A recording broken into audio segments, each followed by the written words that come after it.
Hello बच्चों, let's read the question.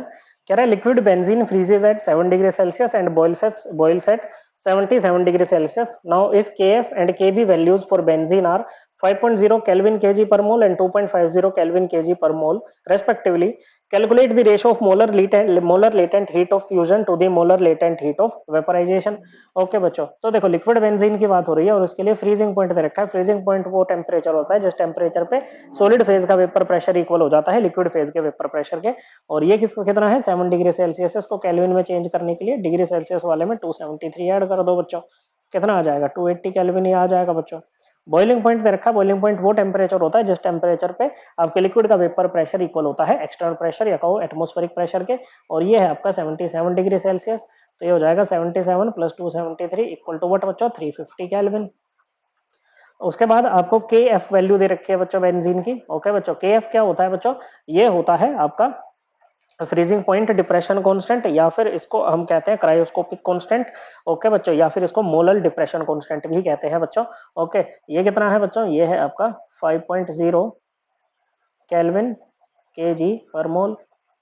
Okay बच्चों, यहाँ पर थोड़ा दूर दूर इसलिए लिखा है जैसे के और के एक साथ ना आ जाए बच्चों। ओके, के भी होता है बच्चों आपका ये बच्चों ये बॉइलिंग पॉइंट एलिवेशन कांस्टेंट या फिर इसको मोलर एलिवेशन कांस्टेंट भी कहते हैं या फिर इसको इबुलियोस्कोपिक कांस्टेंट भी कहा जाता है बच्चों। ये कितना है बच्चों, ये है आपका 2.50 केल्विन केजी पर मोल। ठीक है बच्चों, ये हो जाएगा। अब कह रहा है कि calculate the ratio of molar latent heat of fusion, मतलब डेल्टा फ्यूज एच ये निकालना है अपॉन डेल्टा ये बच्चों molar latent heat of vaporisation.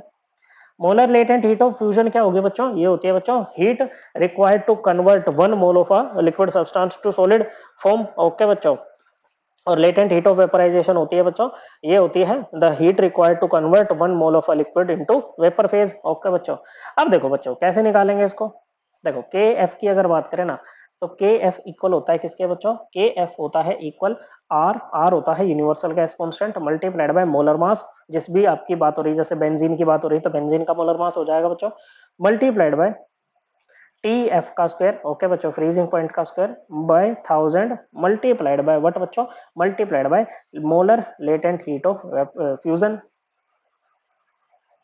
Okay बच्चों, और के बी किसके इक्वल होता है, ये इक्वल होता है R universal gas constant multiplied by molar mass multiplied by boiling point का square upon 1000 multiplied by molar latent heat of vaporisation.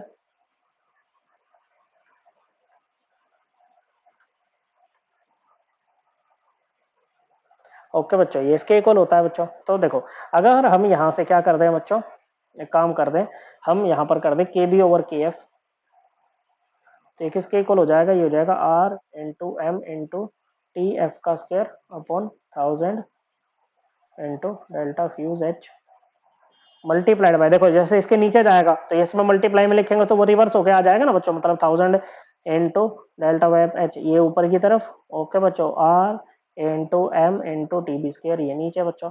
अब देखो यहाँ पर एक चीज है बच्चों कि ये तो दोनों के लिए सेम ही रहेंगे ना बच्चों, क्या रहे, एक सेकंड बच्चों हमने कुछ गड़बड़ कर दी है। हाँ, यहाँ पर हमने ऊपर के एफ को ले लिया है, यहाँ पर बी आएगा, ये बी आ जाएगा यहाँ पर वेप, यहाँ पर फ्यूज और यहाँ पर एफ। ओके बच्चों, अब ठीक है, दोनों में बच्चों बेंजीन है तो मोलर मास तो सेम ही रहेगा और आर की वैल्यू भी सेम बच्चों, यूनिवर्सल गैस कांस्टेंट कटेगा बच्चों, 1000 से 1000 जाएगा बच्चों। This implies delta fuse H upon delta vap H, जो कि हमें निकालना ही है बच्चों, किसके इक्वल हो जाएगा बच्चों, ये इक्वल हो जाएगा K B over K F into T F का स्क्वायर अपॉन टी बी का स्क्वायर। ओके बच्चे, it would be equal to what, K B कितना है आपका 2.50, देखो केल्विन केजी पर मोल नहीं लिख रहे हैं क्योंकि यूनिट्स तो कट ही जाएंगे बच्चों दोनों की। ओके, यहाँ पर भी केल्विन से केल्विन चला जाएगा बच्चों।